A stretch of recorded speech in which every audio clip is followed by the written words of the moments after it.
Assalamualaikum warahmatullahi wabarakatuh. Perkenalkan, nama saya Muhammad Muftu Khairul Fala, biasa dipanggil Muftu. Di video ini saya akan mereview buku Sisi Tergelap Surga. Kita awali dari identitas buku. Buku ini yang berjudul Sisi Tergelap Surga, karya Brian Krishna. Editor Dr. Priscilia Angelina, korektor Kristi Putiwardani, sampul Yopi Gosel Witli, Natalta Bayu Deden Biana. Diterbitkan pertama kali oleh penerbit Gramedia Pustaka Utama, Jakarta 2023, dengan nomor ISBN 9786020674384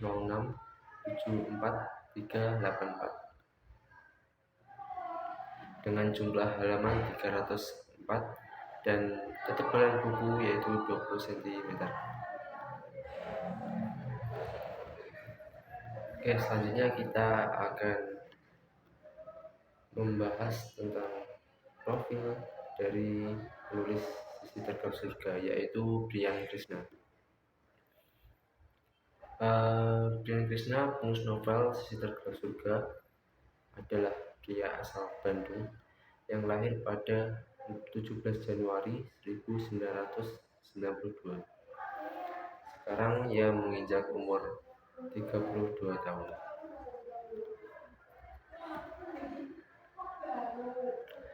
Ia dikenal sebagai penulis yang konsisten, melahirkan karya-karya inspiratif dengan total 9 buku, dengan total 11 buku yang digemari generasi masa kini. Tema-tema romansa dan isu sosial yang jarang diangkat, namun nyata terjadi di tengah masyarakat, menjadi ciri khas tulisannya. Sebelum dikenal sebagai novelis, penulis novel, Brian memulai karirnya menulis di Twitter lewat akun yang bernama Ember. Ia juga pernah aktif menulis di Kaskus dan Tumbir. Ia berfokus di tema cinta dan kehidupan remaja, kerap kali menjadi bahan tulisannya yang relatable dan menyentuh. Seiring berjalannya waktu, dia mulai serius menulis novel dan mengirimkan naskahnya di berbagai penerbit. Hingga akhirnya ia pun berhasil menerbitkan buku-bukunya yang mendapatkan sambutan hangat dari pembaca. Di antara karya Brian Krishna yang lain yaitu Merayakan Kehilangan yang diterbitkan 2016, The Book of Almost 2018, Udasai 2019, This Is Why I Need You 2019, Museum of Broken Heart 2020, Core Label 2021, The Mudbreaker 2023 dan 2359 2023, dan juga ini Sisi Tergelap Surga yang diterbitkan di tahun 2023, dan novel terbaru dari Brian Krishna diterbit dari 2025 bulan Januari kemarin, yaitu Seporsi Mie Ayam Sebelum Mati.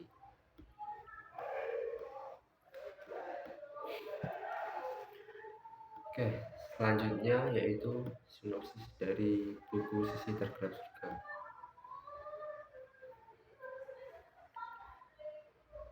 Jakarta kerap menjadi pelabuhan bagi mereka yang datang membawa sekopor harapan. Mereka yang siap bertaruh dengan nasibnya sendiri. Namun, kota ini selalu mampu melumat habis harapan dan menukarnya dengan keputusasaan. Pemulung, pengamen, pramuria yang menjajakan tubuh agar anaknya bisa makan, pemimpin-pemimpin kecil yang culas, lelaki tua di balik kostum badut ayam, pencuri motor yang ingin membeli obat untuk ibunya, remaja yang melumuri tubuh dengan cat perak, hingga mereka yang berburu di terminal setelah terpaksa merelakan impiannya habis tergerus kejinya ibu kota.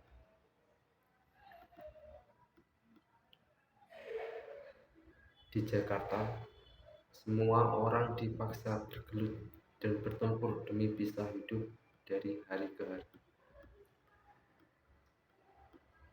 Latar belakang tempat buku ini yaitu di kampung yang menjadi awal mula dimulainya cerita ini.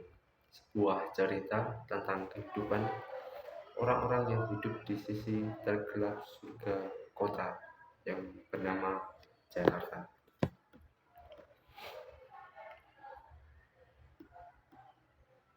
Dari sinopsis di atas, kita tahu bahwa buku ini tidak hanya menceritakan satu sudut pandang saja, tapi ada beberapa sudut pandang dan beberapa pemeran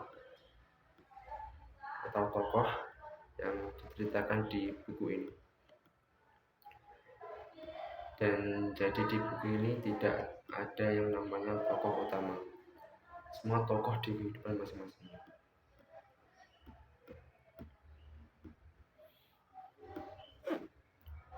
Selanjutnya saya akan men-spill sedikit tokoh-tokoh yang ada di buku Sisi Tergelap Surga.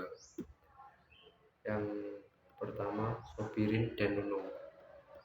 Mereka adalah sepasang suami istri yang dimana sepasang suami istri ini masih berduka atas meninggalnya anak mereka yang masih kecil. Dan karena apa? Termasuk ekonomi dan juga tidak ada bantuan dari sekitarnya.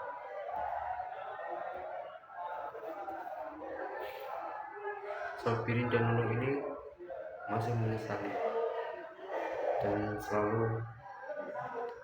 masih ingat akan anaknya dan masih merasa bersalah atas kehilangan anaknya. Tokoh selanjutnya yaitu Tommy dan Dwi. Mereka juga adalah sepasang suami istri di kampung itu, dan ini hubungan mereka bisa dibilang tidak harmonis. Kenapa? Faktor utamanya yaitu tidak segera diberi keturunan atau anak.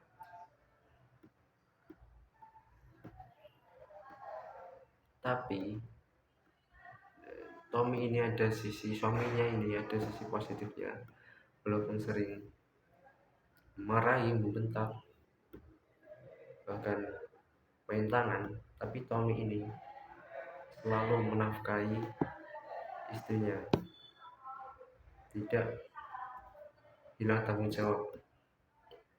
Selanjutnya yaitu Juleha dan Ujang. Juleha dan Ujang ini adalah ibu dan anak. Juleha yang pekerjaannya sebagai PSK atau kupu-kupu malam, yang dimana pekerjaan tersebut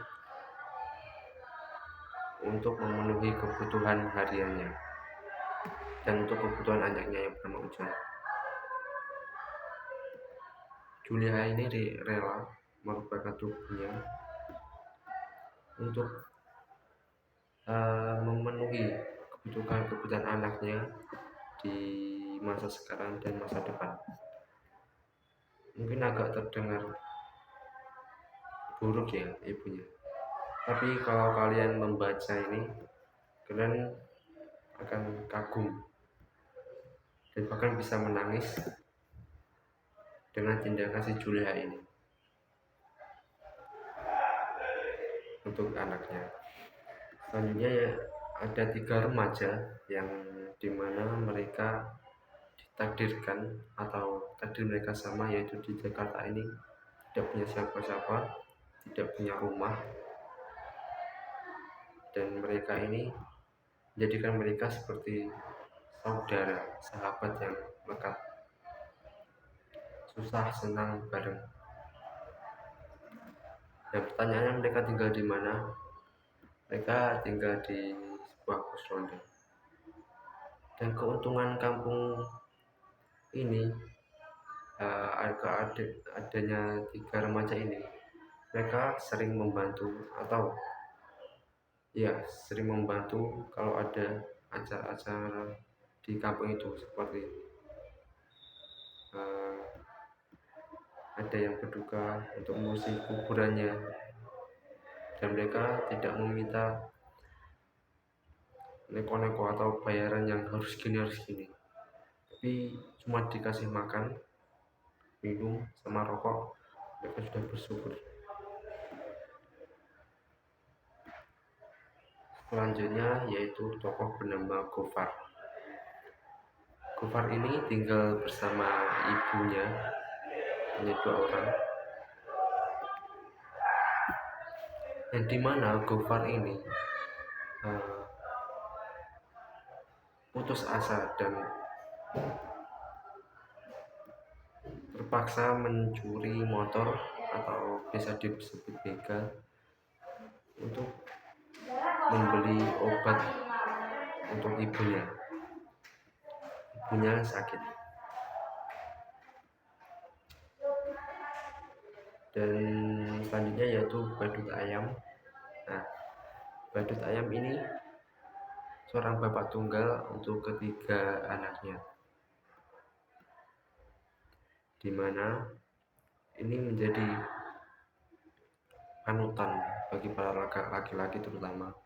Karena apa? Dengan usaha dan hasilnya tidak seberapa, dia tetap berusaha semampunya, terus berdoa dan bekerja hingga habis subuh hingga malam tiba, untuk memenuhi kebutuhan sekolah, kebutuhan anaknya, kebutuhan makan sehari-hari. Kenapa disebut badut ayam? Ini karena pekerjaannya yaitu memakai kostum badut ayam dan keliling di kota Jakarta.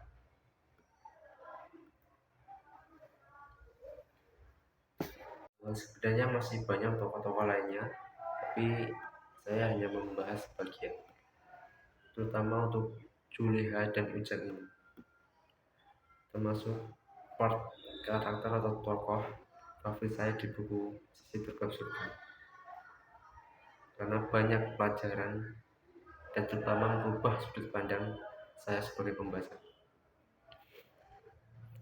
Selanjutnya yaitu kita akan membahas kelebihan novel Sisi Terkuat Surga. Di awal novel ini dibagi menjadi beberapa bagian untuk fokus menceritakan latar belakang para pekerja yang sering dipandang sebelah mata. Lalu setiap bagian memiliki korelasi atau keterkaitan dengan bagian berikutnya. Kisah ini dituliskan dengan gaya bahasa yang santai, mudah dimengerti, tapi menyentuh hati.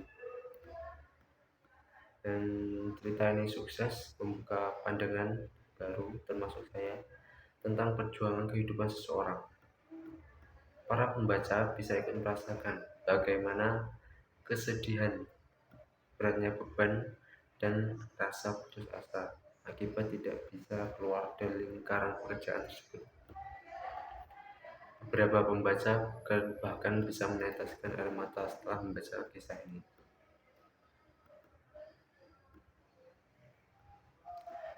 Nah, ini lagi termasuk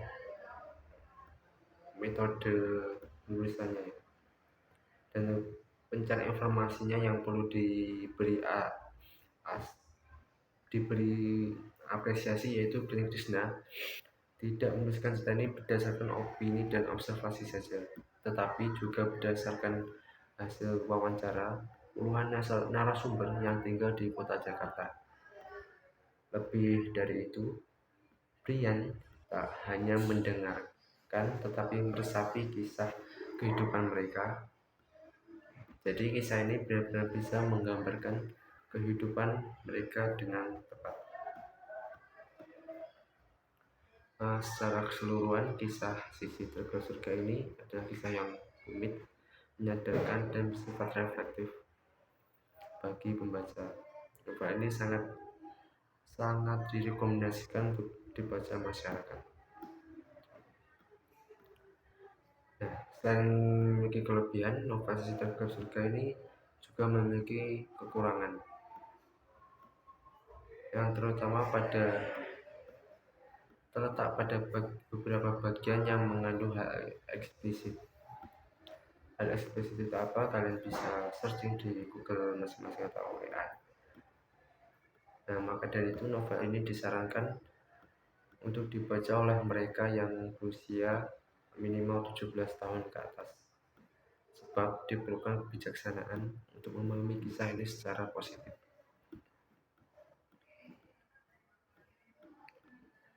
Oke, terkait selanjutnya pesan moral di novel Sisi Tergol Surga.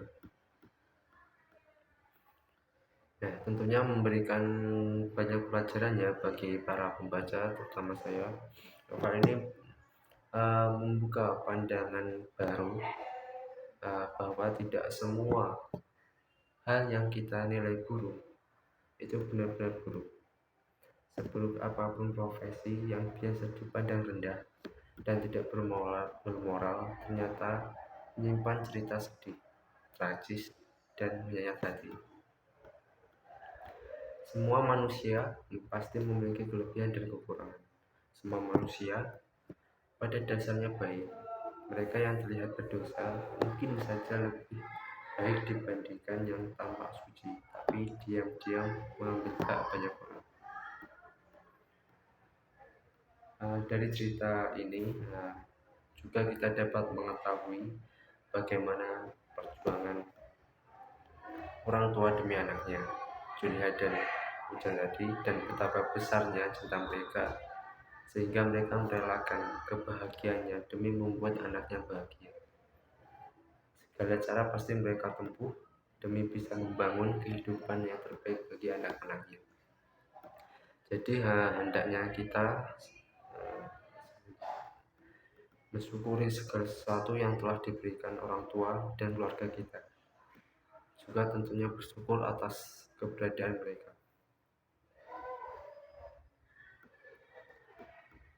Hal yang paling utama yang menjadi highlight dari novel ini yaitu jangan langsung menghakimi orang dari apa yang kita lihat saja.